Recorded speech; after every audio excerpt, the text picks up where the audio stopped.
एक आदमी दिल्ली से आ रहा था, कटिहार आना था, सीमांचल पकड़ना था। सीमांचल का नाम सुने हैं? अरे सीमांचल का नाम सुने हैं? अच्छा, टिकट नहीं है। वो सोचा काउंटर में जाएंगे, टिकट ले लेंगे, ट्रेन में चढ़ जाएंगे। जब काउंटर में आया, देखा इतनी भीड़, लंबी लाइन लगी है और ट्रेन का सीमांचल का खुलने का समय हो गया। वो आदमी सोचा कि अगर टिकट के चक्कर में रहेंगे तो ट्रेन छूट जाएगी, फिर 24 घंटे के बाद दिल्ली में सीमांचल मिलेगी। तो बोला कि टिकट नहीं बनाएंगे, ट्रेन में चढ़ जाते हैं और टीटी आएगा ना तो कुछ देर ले करके जो होगा फैसला कर लेंगे। बगैर टिकट का ट्रेन में चढ़ गया, टिकट लिया। अरे बोलो भाई, टिकट लिया, ट्रेन खुल गई। कुछ देर के बाद देखा टीटी आ रहा है। आदमी था बिहार का, बड़ा चालाक आदमी था, बड़ा होशियार आदमी था, बड़ा चतुर आदमी था। देखा टीटी आ रहा, बोला खोला बैग, निकाला चादर, बिछाया, ट्रेन में नियत बहाना, अल्लाह अकबर। टीटी आके बगल में खड़ा हो गया कि सलाम फेरेगा, टिकट लेंगे। ती कनखी से देख लिया, टीटी खड़ा है, नमाज को लंबी कर दिया। टीटी भी बड़ा जिद्दी था, पलथी मार के बैठ गया।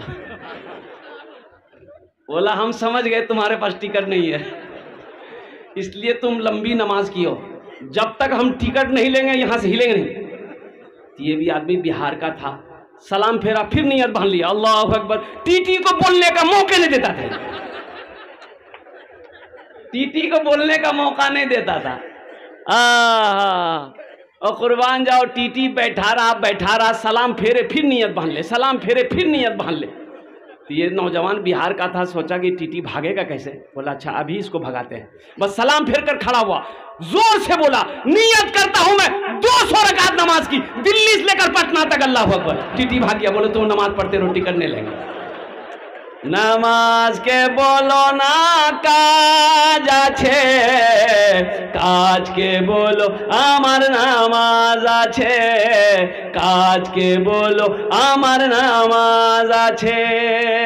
ए नौजवानों, नमाज कुछ मांगती नहीं है, नमाज तो देना चाहती है, नमाज तो नवाजना चाहती है। शर्त है कि तुम नमाज पढ़ करके देखो, अल्लाह तेरे चेहरे पे नूर पैदा फरमा देगा। तुम नमाज पढ़ करके देखो, अल्लाह तेरी रोजी रोटी को बढ़ा देगा। नमाज पढ़ करके देखो। ए मेरी माँ बहनों, नमाजों से मोहब्बत करो, अल्लाह तेरे घर को आबाद कर देगा। जो मस्जिदों को आबाद करेगा, अल्लाह उसके घर को आबाद करेगा। जो मस्जिदों को आबाद करेगा, अल्लाह उसकी जिंदगी को आबाद करेगा। इसलिए नौजवानों, नमाज से जुड़ो, मस्जिदों से दूरो, दीन से जुड़ जाओ। अल्लाह अल्लाह अल्लाह खैर का मामला फरमाएगा, आसानी का मामला फरमाएगा, आफियत का मामला फरमाएगा। हर काम, बिगड़ा हुआ काम संवरता बनता हुआ चला जाएगा। नमाज कुछ मांगती नहीं है, नमाज तो देना चाहती है। एक सहाबी रसूल थे, मजदूरी नहीं मिल रही, बड़ा परेशान हो गए। तो बीवी बोली मेरे सरताज, आप काम नहीं करेंगे, पैसा घर में नहीं आएगा, तो ये चूल्हा कैसे जलेगा। तो शोहर ने कहा कि बीवी, ओ मेरा अल्लाह सबसे बड़ा रज़ाक है। इत्तफाक की बात है कि अभी थोड़ा मंदा चल रहा है, मार्केट में जा रहा हूँ, लेकिन मजदूरी मिल नहीं पा रही है। जब 2-4-5 दिन हो गए तो उसकी बीवी ने कही कि अब बर्दाश्त नहीं हो रहा मेरे सरताज, कुछ इंतज़ाम तो कीजिए, कुछ तो इंतज़ाम कीजिए। इस नौजवान ने कहा कि मेरी बीवी ऐसा करो, 1 लोटा पानी ले आओ। 1 लोटा, बीवी गई 1 लोटा पानी लेकर आई। ये नौजवान सहाबी रसूल वजू बनाए, वजू बनाने के बाद 2 रकात नमाज पढ़े। क्या बनाए? अरे बोलो भाई। हाँ, और हमारा नौजवान लोग, जुमे के दिन एक नौजवान वजू बना रहा था, जुमे के दिन उसका एक साथी आया, बोला रे क्या कर रहा है? बोला कि वजू बना रहे हैं। तो उसका साथी बोला वजू चक्कर में रहेगा, नमाज छूट जाएगी, चल चल चल चल। वो लोटा वहीं छोड़ दिया, मस्जिद जाके पहुंचा, 1 रकात नमाज छूट गई, 1 रकात नमाज मिली। तो नमाज के बाद अपने दोस्त का शुक्रिया अदा किया। ए भैया तू ठीक है बोल ले रहा, नमाज चक्कर हम रहते थे, 1 रकात नमाज नहीं मिल रही। नमाज हुई? अरे बोलो भाई, नमाज हुई? ये सहाबी रसूल वजू बनाए, वजू बनाने के बाद 2 रकात नमाज पढ़े। नमाज पढ़ने के बाद अपनी बीवी से कहते हैं, ए मेरी बीवी जाके तो देखो, वो जो जाता है ना, भाई गेहूं पिसने वाले क्या कहते हैं हम लोग, चक्की, जाता। ए मेरी बीवी जाके देखो वो जाता चल रही कि नहीं चल रही। तो बीवी भागी गई, घर में जाता था रखा हुआ, तो देखती क्या है कि जाता नहीं चल रहा। बीवी आई, बोले नहीं नहीं चल रहा। ये सहाबी रसूल कहते हैं, हो ना हो मेरी नमाज में कोई कमी रह गई। ये कौन कह रहे हैं?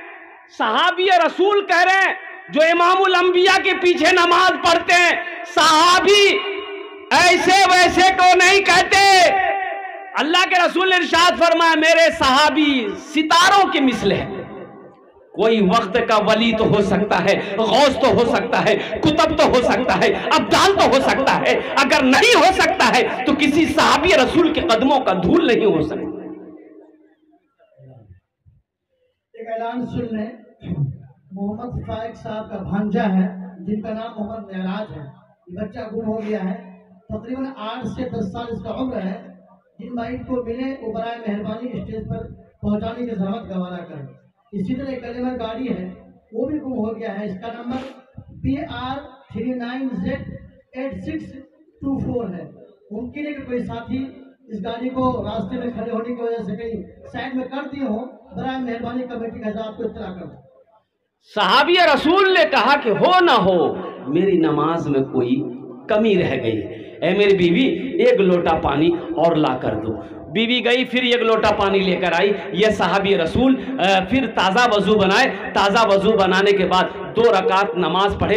2 रकात नमाज पढ़ने के बाद अपनी बीवी से फिर कहते हैं कि अब दोबारा जाकर देखो वो जाता चल रही कि नहीं चल रही, वो चक्की चल रही कि नहीं चल रही है, वो मशीन चल रही कि नहीं चल रही। बीवी भागी गई, देखती क्या है कि चक्की चल रही है, आटा निकल रहा है।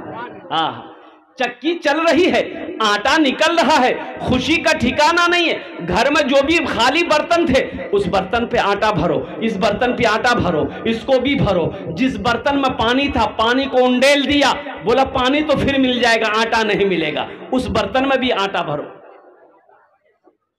सारे बर्तन भर गए। शोहर को आवाज दी, आइए दौड़कर आइए, देखिए तो सही क्या अल्लाह की कुदरत है। शोहर आया, देखा, बड़ा खुश हुआ। तो बीवी कहती है, मेरे सरताज थोड़ा ये चक्की का पार्ट उठाकर दिखाइए हमको, यहाँ आटा कहाँ से निकल रहा है। यहाँ तो बोरा नहीं है चा गेहूं का, कोई डालने वाला नहीं है, आखिर ये आटा बाहर कहाँ से हो रहा है, कैसे निकल रहा है। तो कुर्बान जाओ, ये सहाबी रसूल अपनी बीवी के बातों पे आ गए। चक्की के पार्ट को उठाकर अपनी बीवी को दिखाया।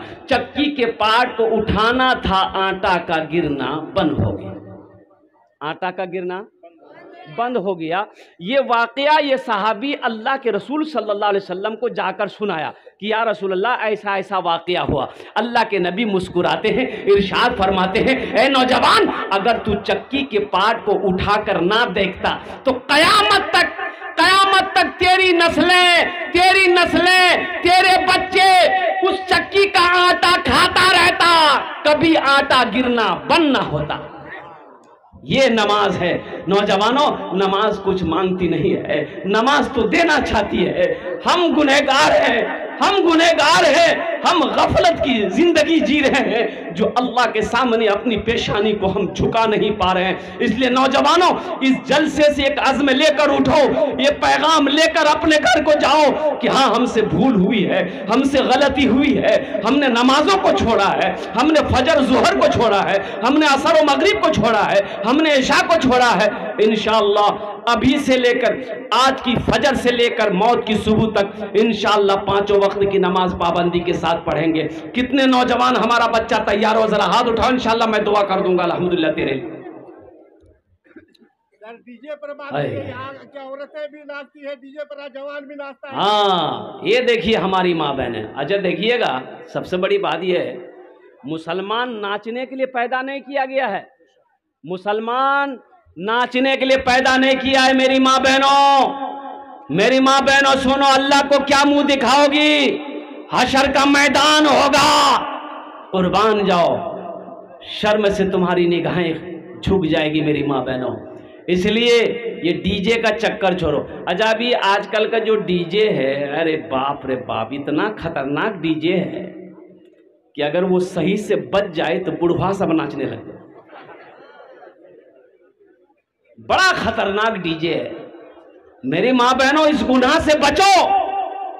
मुसलमान, मैंने पहले ही कहा ना कि मुसलमान की शान वो होनी चाहिए कि मुसलमान औरत जब वो करोड़ों के बीच में से गुजर जाए तो हर मजहब के मानने वाला कह दे कि ये कोई नहीं, ये खदीजा की बेटी जा रही है। और नौजवान, जो नौजवान, मुसलमान नौजवान जिस गली से गुजर जाए उसकी खुशबू बता दे कि इधर से कोई मुसलमान गुजरा है। इसलिए नौजवानों, अपनी जिंदगी को बदलो, अपने अखलाक को अच्छा करो, अपने किरदार को बनाओ। नबी करीम जनाब मोहम्मद रसूलुल्लाह सल्लल्लाहु अलैहि वसल्लम की सुन्नत से अपने चेहरे को सजाओ। इंशाल्लाह सजाएंगे? सजाओगे कि छिलाओगे? अरे क्या सजाओगे? फूल सजाओगे? हाँ। अच्छा देखिए, दाढ़ी भी बड़ी जिद्दी है, ये दाढ़ी बहुत जिद्दी है।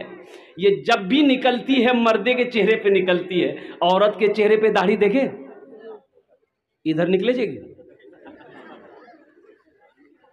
हम अपना नौजवानों को क्या कहेंगे? और फिर वही शेर मुझे कहना पड़ रहा है, कहाँ गए वो मुसलमान अगले ज़माने वाले, कैसर व किसरा की गर्दनें झुकाने वाले, खुद ना खाते थे औरों को खिला देते थे, ऐसे थे मोहम्मद के घराने वाले। नौजवान कहाँ गए? ये नौजवान जो जहाँ दादी बैठेगी, नानी बैठेगी, खाला बैठेगी, फूफू बैठेगी, जहाँ 10 गो औरत बैठेगी वहीं जाके बीच में बैठ जाएगा। और वैसे नौजवान को जो औरतों के बीच में बैठता है, वैसे नौजवान को हम लोग अपनी मादरी जबान में कहते हैं मोगिया। की बोली जी? बोला बोलता है रे मोघा है मोघा। ऐसे ही एक नौजवान औरतों के बीच में बैठा हुआ था। अब 2 4 5 औरतें बैठ के बात कर रही थी, ये नौजवान भी उन लोगों की बातों सुन रहा था। देखा इसी के दरमियान में को सांप आ गया। सांप आया, क्या आया? सांप आया ना। औरतें सांप देख के डर गई, सब खड़ी हो गई।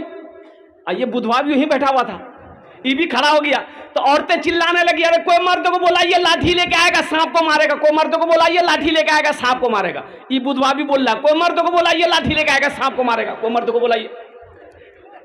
तो लोग आए, सांप को मारा। सांप को मारा तो एक आदमी कहा, रे तुम भी तो मर्द थे। बोला हम भूल गए थे। अच्छा, तुम कहाँ चले? तुम कहाँ चले गए? तुम्हें कहाँ होना चाहिए था, तुम कहाँ चले गए? मेरे बच्चों, तुम्हारी जिंदगी ये मोबाइल नहीं है, ये फेसबुक तुम्हारी जिंदगी नहीं है। तुम्हारा जो मिशन होना चाहिए ये व्हाट्सएप मिशन नहीं है, तुम्हारा मिशन कुछ और है।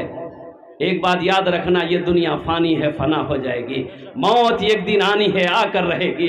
क्या तुमने कभी नौजवानों को मरते हुए नहीं देखा है? तुम क्या समझते हो इंशाअल्लाह असली नमाजी बनेंगे? भाई असली बनेंगे नकली बनेंगे? बोलो भाई, असली कितने लोग बनेंगे? हाथ उठाएं, इंशाअल्लाह मैं दुआ करूंगा। अल्हम्दुलिल्लाह, वाह भाई वाह, सारा नौजवानों ने हाथ उठाया कि इंशाअल्लाह हम लोग असली नमाजी बनेंगे। ऐसा वैसा नमाजी नहीं।